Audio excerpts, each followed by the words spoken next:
She raised her glass, eyes glittering with malice. "I have an announcement," she said, her voice carrying across the long birthday table. Forks stilled. Conversations died. Then, with a smirk designed to wound, she said, "I'm cutting you out of the will." Gasps, awkward laughter. Eyes shifting to me, waiting for the collapse. But I didn't collapse. I smiled, slow, controlled. "That doesn't matter anymore, Mom," I said calmly, "because your will has nothing I need." Her smirk faltered. And that was just the beginning. I used to worship her. As a child, I saw her as a fortress, strong, unshakable. I clung to her approval like oxygen. But her love was conditional. Praise only came when I performed, when I excelled in ways that made her look good. The moment I chose differently, when I refused to be her shadow, the mask slipped. Ungrateful, embarrassment, failure. She wielded those words like knives, carving them into me until I bled silence. The betrayal wasn't sudden, it was gradual. I began to notice the favoritism, the way my siblings received soft indulgence while I got the cold edge of scrutiny. My accomplishments were minimized, my mistakes magnified. The truth became undeniable the day I overheard her on the phone.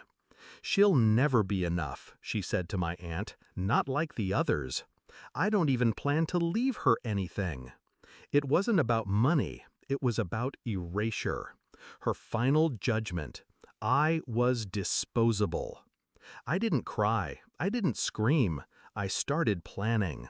I played the role she wanted, the quiet disappointment, the black sheep, all while building my escape.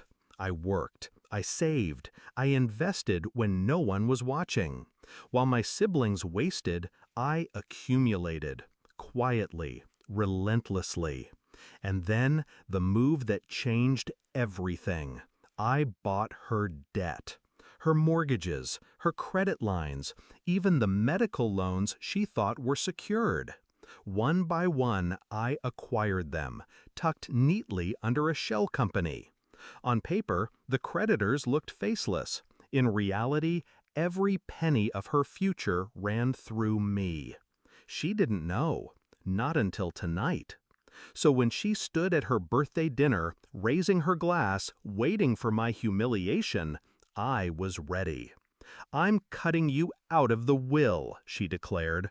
Her smile widened, waiting for my crack. Instead, I leaned back, my voice calm. "That doesn't matter anymore, Mom, because your will has nothing I need."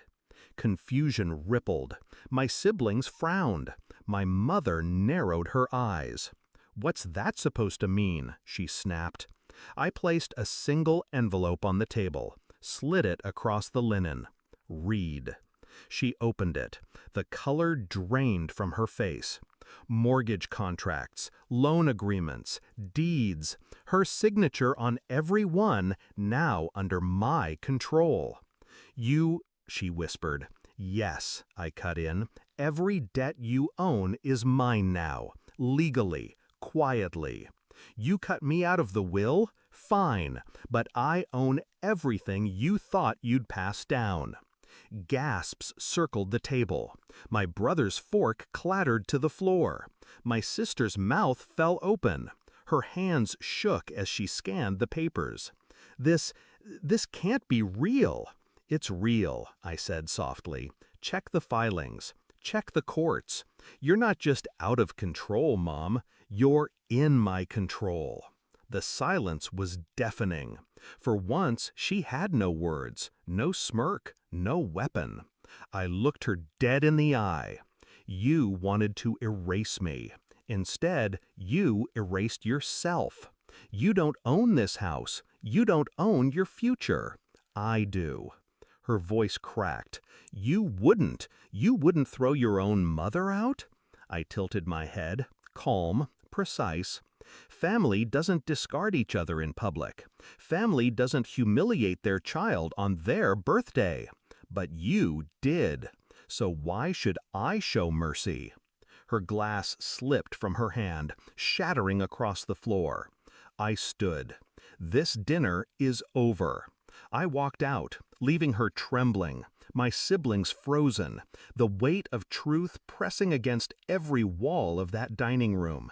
Now, looking back, I feel no guilt. For years, she thought she was untouchable, that her words defined me, that her will controlled my worth. But worth isn't written in inheritance papers. It's written in what you build when no one believes in you. I built freedom, power, control, and when the moment came, I revealed it, with the calm she never had. So when I smiled that night, when I said, "That doesn't matter anymore, Mom, because your will has nothing I need," it wasn't defiance, it was justice.